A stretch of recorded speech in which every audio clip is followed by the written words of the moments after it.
In the cold stone halls of 18th century Prussia, a boy grew up with ink-stained fingers and a heart full of verse. His name was Frederick, gentle, thoughtful, afraid. He loved poetry more than parade grounds. He played the flute not for ceremony, but for solace, notes curling like smoke through the quiet of his room.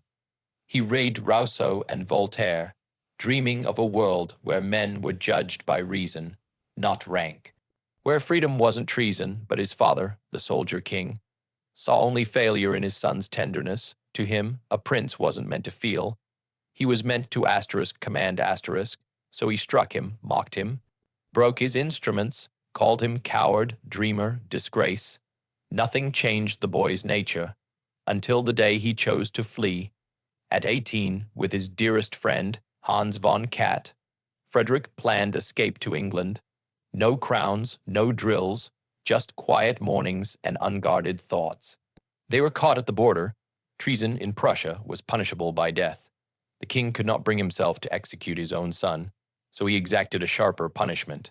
At dawn on November 6, 1730, Hans von Katte was led to the scaffold outside Custrin prison. Frederick was brought to an upper window, gagged, bound, forced to watch. His father held his head steady, look. This is what weakness costs. One stroke, a life severed, a scream, then silence. Frederick collapsed. When he rose, something vital had been extinguished. The poet buried his verses. The musician locked away his flute. The dreamer taught himself to think in strategy, in supply lines, in angles of attack. Softness, he learned, wasn't virtue. It was vulnerability, and vulnerability got the people you loved killed. What emerged was not a transformation, but a replacement. Cold, precise, unrelenting. He studied war like theology, drilled his armies until even the snow obeyed their movements. At Rossbach, he shattered a French-Austrian force twice his size in under 90 minutes. At Leuthen, he marched 30 zeros. 0 men through blinding winter, unseen, unheard, then struck like a blade in the dark.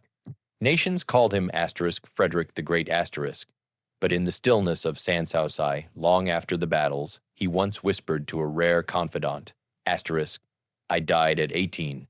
What you see now is what my father built from the corpse. Some lessons aren't taught with words. Some teachers speak only through pain.